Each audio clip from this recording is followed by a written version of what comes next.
তো ভিউয়ার্স আসসালামু আলাইকুম। আশা করি আপনারা সবাই ভালো আছেন।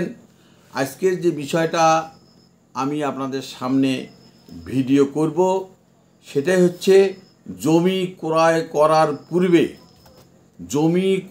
করার পূর্বে যেসব বিষয়ে জানা বিশেষ প্রয়োজন সেটাই হচ্ছে আপনি জমি ক্রয় করবেন। জমি ক্রয় করার আগে আপনি প্রথম মালিককে আপনি স্মরণ করবেন। প্রথম মালিককে, সে সিএস খতিয়ানের মালিক, না সে আরএস খতিয়ানের মালিক, না সে বিডিএস খতিয়ানের মালিক। তো প্রথম অবস্থায় কিন্তু আপনার সিরিয়াল মেনটেন করতে হবে।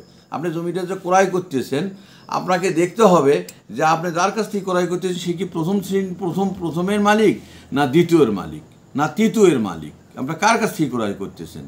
আর আপনি যদি প্রথম মালিকের কাছ থেকে দেখা যাচ্ছে যে এই ব্যক্তি প্রথম মালিক, তাহলে পরে আপনি সংগ্রহ করবেন তার এই দাগ এবং খতিয়ান, অর্থাৎ প্লট, যে দাগে আপনি জমি ক্রয় করতেছেন। যতটুকু জমি ক্রয় করেন না কেন, আপনি 1 বিঘা হোক, 2 বিঘা হোক, 10 বিঘা হোক, 1% হোক, যতটুকুই পরিমাণে আপনি ক্রয় করেন না কেন, সেইটা কিন্তু আপনাকে আগে খতিয়ে দেখতে হবে যে তার এই ব্যক্তির কাছ থেকে যে আমি জমিটা ক্রয় করিতেছি, এই জমিটা ক্রয় করার পূর্বে তার সিএস খতিয়ানটা কার নামে রয়েছে এবং তার আরএস খতিয়ান বা এসি খতিয়ানটা কার নামে রয়েছে। আপনি যদি প্রথম ব্যক্তির দেখা যাচ্ছে যে প্রথম ব্যক্তির কাছে কিনতেছে তার নামে সিএস খতিয়ানেই আছে এবং পরবর্তী নেক্সট এসএ খতিয়ানও তার নামে হয়েছে এবং বিআরএস খতিয়ানও তার নামে হয়েছে, অর্থাৎ বিডিএস খতিয়ানও তার নামে হয়েছে।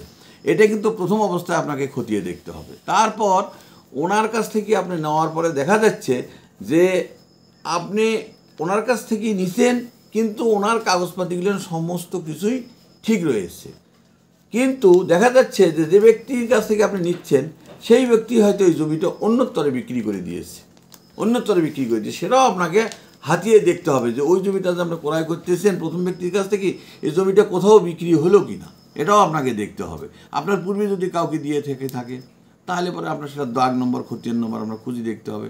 তাহলে নিশ্চয় সে ব্যক্তি হয়তো ওটা খারিজ করে নিয়েছে, খারিজ নম্বরটা ঠিক আছে কি না। আর আপনার যে রেকর্ড হয়েছে সেই রেকর্ডটা যে আপনি দেখবেন, সেই রেকর্ডটা কিন্তু আপনার সঠিক আছে কি না, বর্তমান বিডিএস খতিয়ানটা, সেটা যদিও আপনার ম্যাজিস্ট্রেট বা আপনার যারা মানে ছিলচপ্পর থাকে সেই জিনিসগুলা আপনাকে ভালোভাবে দেখতে হবে এবং এটা আপনার ডিসি অফিসের রেকর্ড রুমেও দেখতে হবে। এটার মধ্যে প্রতারণারও শিকার আপনি হতে পারেন। আপনার এসি ল্যান্ড অফিসেও দেখতে হবে যে এই যে আমি মাঠ পর্চাটা যেটা নিয়ে আসছি, এই মাঠ পর্চাটা আমার বর্তমান বিআরএস খতিয়ান অনুযায়ী ঠিক আছে কিনা, ওই মালিক ঠিক আছে কিনা, ওই দাগ নম্বর ঠিক আছে কিনা এবং ওই খতিয়ানে জমি কতটুকু রয়েছে সেটা ঠিক আছে কিনা এবং আপনি যে জমিটা ক্রয় করিতেছেন সেই জমিটার প্লট এবং খতিয়ান এবং যেটা আপনি হাল দখলে নিয়েছেন সেটা আপনার দাগ ঠিক আছে কিনা। যদি আপনার দাগ, খতিয়ান, প্লট, যেটা প্লট অর্থাৎ প্লট করার পরে যেটা দাগ নম্বর থাকে এটাকে প্লট বলা হয়, সেটা আপনার দলিলের মধ্যে সুন্দরভাবে কিন্তু দেখতে হবে। দেখে তারপরে আপনার কিন্তু জমিটা ক্রয় করতে হবে এবং এই জমিটা সে পূর্বে কোনো ব্যক্তির কাছ থেকে নিয়েছে অথবা আপনি সেই জমিটা নিচ্ছেন সে খারিজ করছে কিনা এবং খারিজ খতিয়ান তার ঠিক রয়েছে কিনা, সে খাজনা দিছে কিনা বা অন্যতরে কোথাও আরও বড় কোথাও বিক্রি করলো কিনা। এখন তো ডিজিটালের যুগ, যার ফলেই আপনারা জমি এই যে ধাপে ধাপে শেষ পর্যন্ত দেখা যাবে যে ওই জমিটা কাউরে কাছে ওই ব্যক্তি আবার তার ছেলে বা তার স্ত্রী বা তার সন্তান যে কাউকে কোনো হেবা করে দিয়েছে কিনা।